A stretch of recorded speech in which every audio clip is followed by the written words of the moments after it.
Приятели, здравейте! Ето го и колелото, вече е факт. Благодарение на Пецата.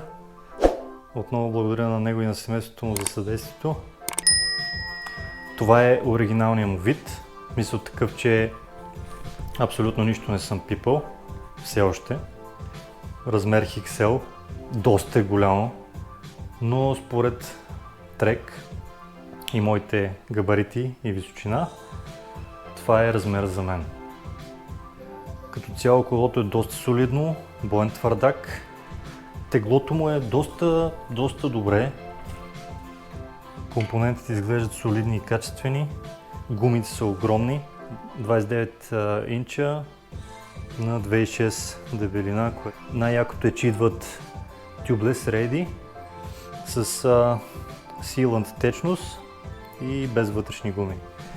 Вилката е RockShox Raycon Silver с 140 ход. Естествено регулация на въздуха. Компресията се регулира от тук на степени. Със специална помпичка се нагнетява на лягане тук от лявата страна и съответно има настройка за ребаунда. Ето тук отдолу, от едно ключе.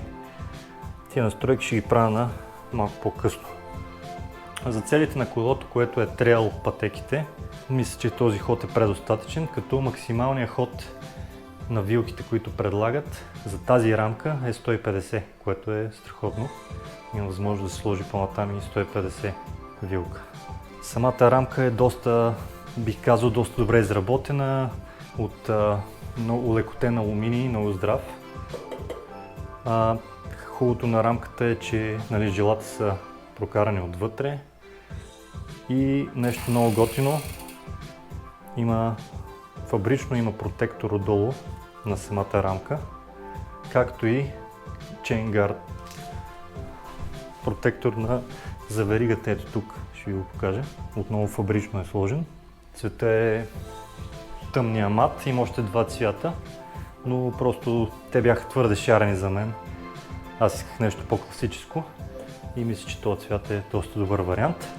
Тук за удобство има места за две бутилки или за помпа и бутилка, каквото решите. Пакет е Shimano Deore.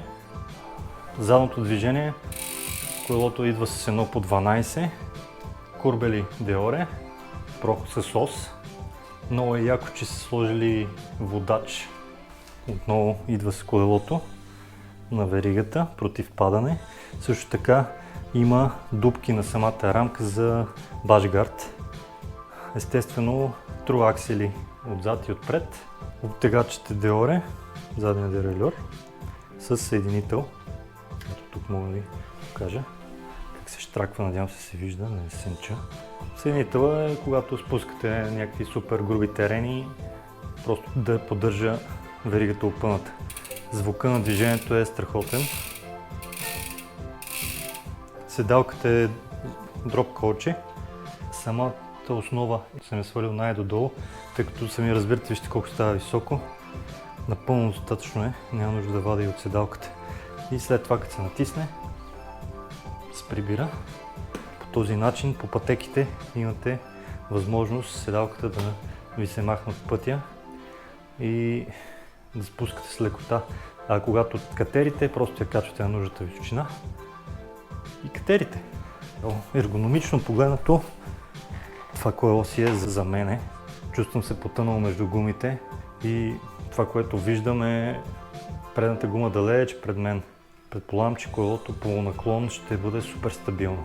Разбира се, фабрично евтини педали, които ще бъдат заменени съвсем скоро от мен. Вече имам нови.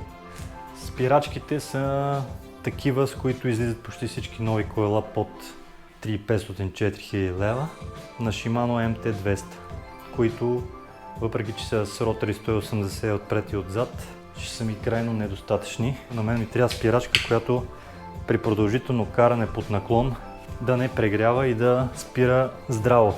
Роторите са с център лок, което е готино, ще се сменят лесно. Спецификациите на колелото в сайта на Трек в момента съм вътре. Trek Rosco 7 е моят модел, иначе има и още два модела. Hardtail, цветовете са Teal Trek Black, както и Miami Green. Аз избрах Matte Trek Black. Разбира се, дори цветове не са лоши, просто са ми една идея по-шарени. Може би този не беше лош, но мисля, че този е по-добър вариант за мен. Има доста размери. XS, S, M, ML, L и XL. Аз съм XL. Просто за мен това излиза. Ще разгледаме някакви снимки. Едно по 12, както ви казах. Може би най-масовата система на модерните колелца. Колко зъби, ще погледна в спецификация след малко. Гумите са много яки. Team Issue XR4. Дроп колчето. Вилката. И спирачките, които ще бъдат заменени, MT200. Понеже колелото, което купих на жена ми, е отново с MT200, разбира се. Само че задният ротор е 160-ка. Тъй и тъй ще сменя моя заден ротор, ще го дам на нея, за да поне да има 2 на 180. Ето как може да се сложат две бутилчици вода, без проблем. Слизаме малко по-надолу, тук овервюто.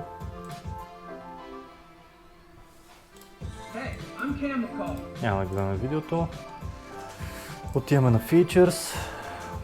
140 мм ход отпред, 29 инчови гуми, прогресивна геометрия за трейл тип каране, здрава рамка с защита, напълно tubeless ready, boost имаме, т.е. проходни оси или true axle оси, пред и отзад, дропър колче на седалката, вътрешно окабеляване, възможност за chain guide или за bash guard. Така, отиваме на спецификацията. Alpha Gold Aluminium, RockShox Raycon Silver RL. Като цяло е среден клас вилка, но на мен ще ми върши работа. 140 travel, максимална вилка може да се сложи до 150 ход. Преден хъб, Shimano MT400, Center Lock, Boost 15 мм, True Axle.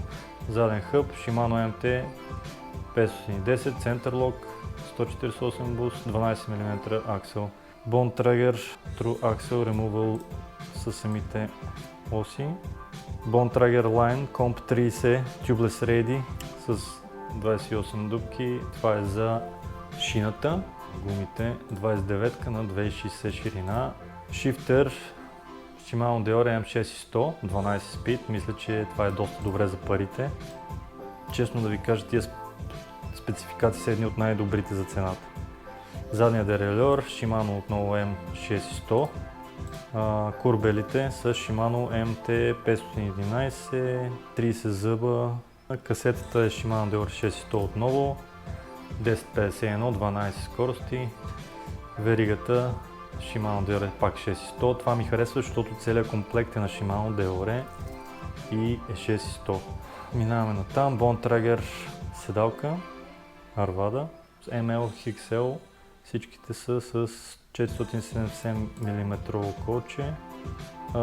Кормилото 780 мм ширина, 15 мм райс, 31,8 стандарт. Гриповете са на Bone Trager. Всъщност се оказаха, че са и с локон. Удобни са, няма да ги сменям, въпреки че съм взел едни други. Така, лапата 50 мм, изглежда доста къса, не личи, че е 50 мм. Пак Bone Trager. Headset, FSA, чашките и нещо, което ще смена, стандартно идващите Shimano MT200 хидравлични спирачки с ротори 180 мм с център лок. Теглото го дават 14 кг за M. De facto моето сигурно отива на 15, а може и повече. Максимален товар 136 кг, мисля, че е достатъчно. Ето ги сайзовете. XL, аз съм 192 см, колелото е от 186 до 196, така че аз съм някъде по средата. Геометрията е много яка на колелото, но бая се отнесах. Тук са много важни head angle, 65 градуса, съвсем модерна геометрия. и седалката 73,1. Ако ви се интересувате за още повече подробности, може да разцъкате в сайта на Trek на графа планински колела и Hardtails. А иначе, другите моделчета направо ще ви покажа. Rosco 8. Конфигурацията е по-добра една идея, но като цяло просто те са много по-скъпи, както виждате. Седмицата е 1525, деветката отива на 2400, а осмицата е 2125 паунда. Доста са ми скъпи, да ви кажа. По-добре и по-ефтино би излязло след време просто да го апгрейдна, тъй като рамките на трите колела, както и доста от компоненти са супер еднакви. А пък Деорето просто не виждам минуси на него и няма никакъв смисъл да се повишава на висок клас рамове, XT, SLX и така нататък. Естествено, вилките са това нещо, което най-много се различават моделите. Този идва с RockShox 35 Gold RL, което е по-добра вилка, да, но не чак толкова. А пък Rosco 9 2400 паунда. Неговата вилка е Fox Rhythm 36. Това вече е по-сериозно нещо, но и цената е доста по-сериозна. Също има, мисля, че разлика в хъбовете, вече са напълно трейерни са на Shimano. Да, тук имаме SLX касета, SLX Bottom Racket, така. За тия пари мисля, че избора ми на седмицата е по-добър, пък винаги може да се апгрейдне, ако има нужда. И така, аз ще преминавам към работата. Трябва да смена спирачките, за пръв път ще ми е, но първо искам да ви покажа какво си купих за колелото, какво ще апгрейдвам и какви аксесуари имам към момента. Също така и какви инструменти ползвам. Може би ще е интересно на някой от вас.